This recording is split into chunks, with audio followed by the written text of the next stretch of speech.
తిరుమల శ్రీ వెంకటేశ్వర స్వామి వారిని ఎమ్మెల్యే మల్లారెడ్డి దర్శించుకున్నారు. ఉదయం వీఐపీ విరామ సమయంలో కుటుంబ సభ్యులతో కలిసి స్వామివారి సేవలో పాల్గొని మొక్కులు చెల్లించుకున్నారు. దర్శనం అనంతరం రంగనాయకుల మండపంలో వేద పండితులు వేద ఆశీర్వచనం అందించగా ఆలయ అధికారులు శ్రీవారి తీర్థ ప్రసాదాలు అందజేసి పట్టు వస్త్రంతో సత్కరించారు.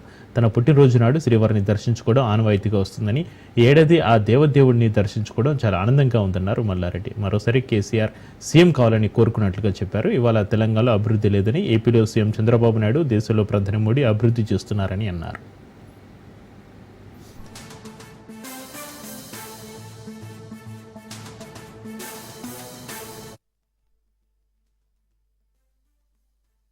ఏడుకొండల వాడిని వెంకటేశ్వర స్వామిని ప్రతి సంవత్సరం కూడా దర్శనం చేసుకున్నా, ఈసారి కూడా దర్శనం చేసుకున్నా. ప్రతిసారి కూడా నా బర్త్డేకి వచ్చి నేను ఏది మొక్కినా నాకు ఆ భగవంతుడు కూడా అందిస్తున్నాను.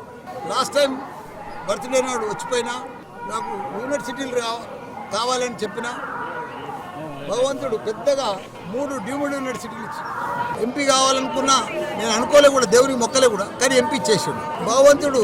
మినిస్టర్ కూడా చేసేసిండు, మళ్ళీ ఇప్పుడు ఎమ్మెల్యే కూడా చేసిండు. ఇప్పుడు భగవంతుని ఏం కోరుకున్నా అంటే మళ్ళీ మా కేసీఆర్ సీఎం కావాలి. 10 సంవత్సరాలు దేశంలోనే ఒక చరిత్ర సృష్టించి ఒక ఆదర్శ రాష్ట్రంగా తీర్చిదిద్దింది భారతదేశంలో.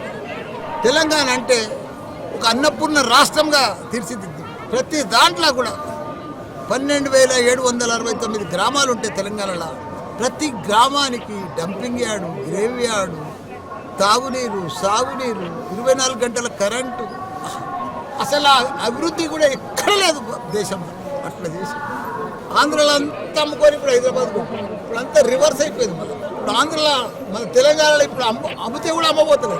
ఇప్పుడు ఆంధ్ర అంతా కూడా చంద్రబాబు నాయుడు చాలా బాగా చేస్తుంది.